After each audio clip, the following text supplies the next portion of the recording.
you came to California to pursue.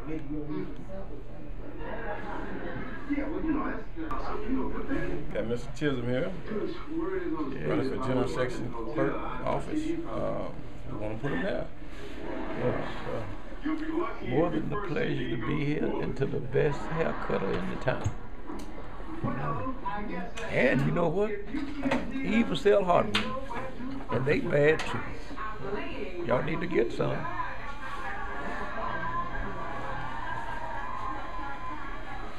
Mr. Chism, when is March 6th is the election day. Early voting ends at the satellites Tuesday last day. Then we got a general election coming up, and that's in October. And I'll probably have Ricky Rout, which would be my opposition. But things are looking extremely well. And if we can get our people out to vote, then I'm going to be successful in what I'm trying to do. I just think that our task is to make sure young people understand the importance of voting.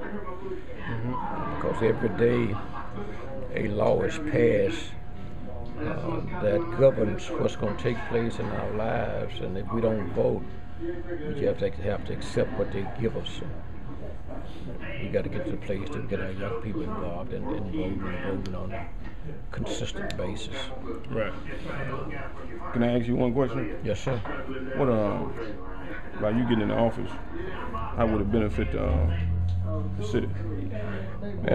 Benefit two ways. Number one, that office keeps all the records in the criminal and the civil division. You know, most of our young people, for one reason or another, go through that system. I want to try to change that. I want to try to make sure they stay out of the system. But then once they get there, we ought to have adequate records in place so they won't be subject to manipulation by some judge of the system. So it's an important position because all of the records are kept on the criminal and the civil division. The civil division deals with lawsuits and gun issues and stuff of this nature. We don't need somebody in there keeping the records that's not going to keep them adequate. So it benefits you that way. And then two is you don't want anybody in there. I'm really trying to save that seat for people that look like us, man. Right. We got a young man in there that got in trouble, and if I hadn't run, then I'm 99% sure that they had him set up so they could beat him.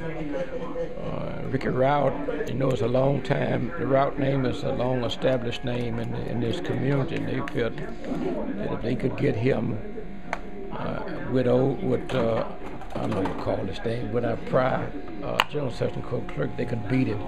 So I got in just to save the seat. I mean, I think I got enough name recognition, and my record speaks for itself that I think we can win if we just turn folks out to vote. Well, let me ask you one other question. If pertains that we know you're gonna get in the seat, do you have a good recommendation for your seat? Yes, I got a young girl, Patrice Robertson. She's on the school board, but she's been real active, and she thinks like I think. You know, I don't think that we're gonna have a person in that seat that's as vocal as I am, because I've been blessed in life that I can say what I want to say, do what I want to do, because I don't owe anybody anything, and I don't want anything from them. Right. And I think that she's pretty well gotten to that place. She's retired, and I think she'll do a good job. But as long as she's independent of the system, I think she'll do a good job. And I know her mindset is the same as mine. Right. But you'll kind of be like a mentor to her. Yes, sir. When she get placed in a position. Yes, some our people, in the olden days, we had what they call a little village, even our neighborhoods. Yes, sir. Everybody in the neighborhood respected each other, and we didn't disrespect our elders. We went to them for advice. Yes, sir. And I think that she's got that mindset. I think she'll listen and make her own decisions. I've never wanted to micromanage anybody. If she's able to do the job and do it in an effective way, we'll allow her to do it, but she ought to at least listen before she makes decisions and make her own judgment as to what's good and what's bad. Well, I believe that's a good thing that you pretty much endorsing somebody to come in, because most politicians, when they leave, they leave the city, hurting with different other people with different ideas. I mean, if you got a good person in a position like the position you in, you need somebody to come up with the same type of characteristics or meanings like you have. So I think that's a very good thing that you got somebody to sit in that position after you leave that position. Yeah, you're exactly right. I mean, I think we missed a boat in years past by not having young people in place, young black people in place that could lead or had a desire to lead and lead in an effective way. And I think that we really missed the boat. And then two is we don't need our young black kids leaving this city in order to go somewhere else to get a decent job or decent opportunities. I stayed here. I didn't even move out of the neighborhood. I've been successful in life, but I stayed right here in South Memphis. And I don't want to go anywhere else. I want to be here because this is where people live that look like me. I don't want to go anywhere. I just want to be here and try to do all I can to enhance our community.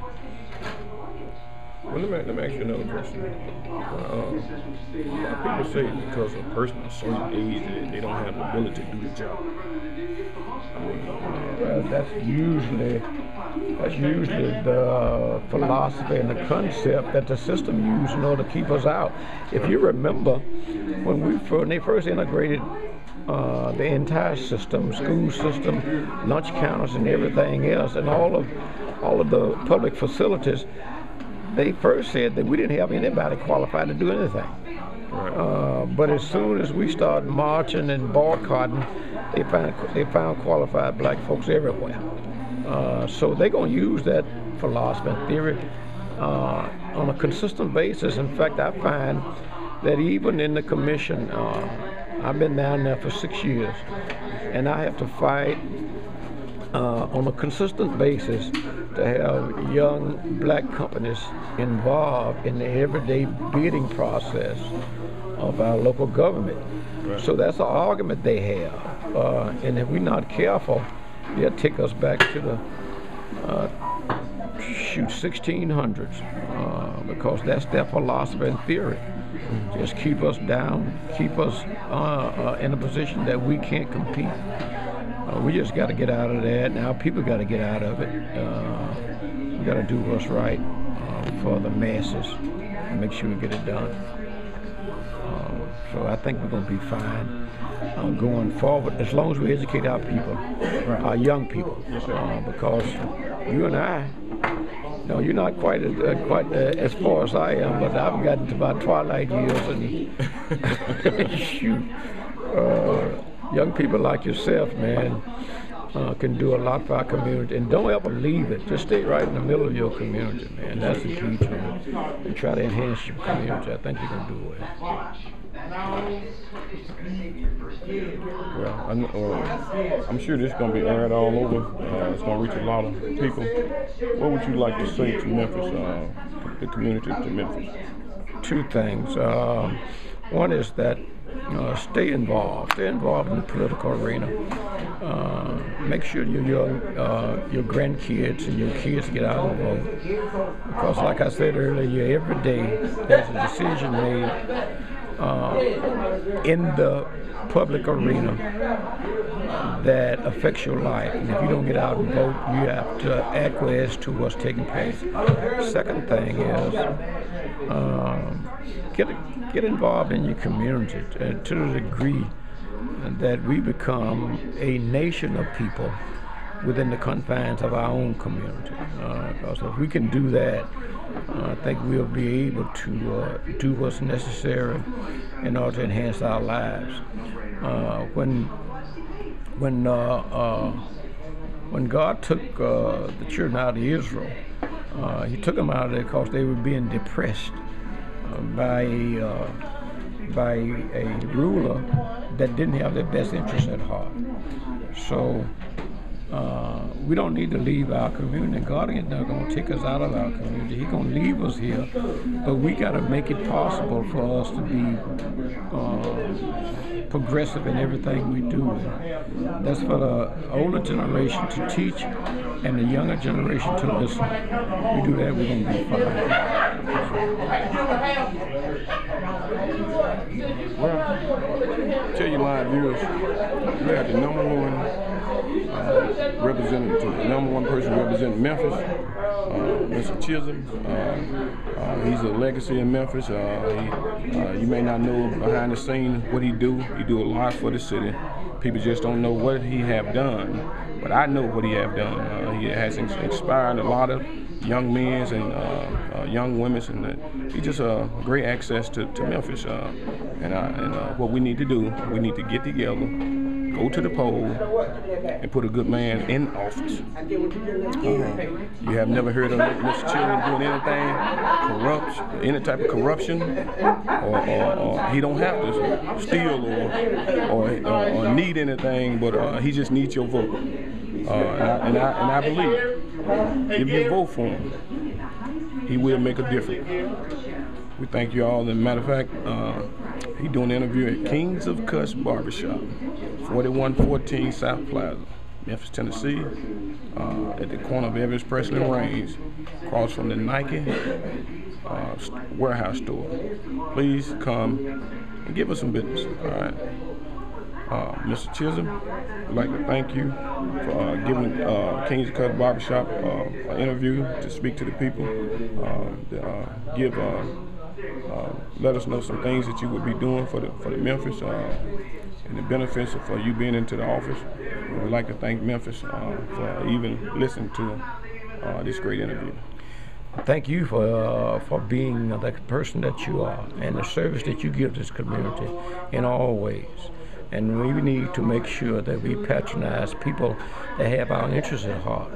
So you make sure, listening to all this, y'all come back and give him some business. He's the kind of person that we need in business to promote our city in a progressive and a decent way. Thank you. Thank you. Also, we'd like to thank Mr. Monie Martin, Mr. Martin, doing this social media for us today. God bless you. God keep you in Memphis. This is the one. It's the man of the hour. God bless you. Thank you.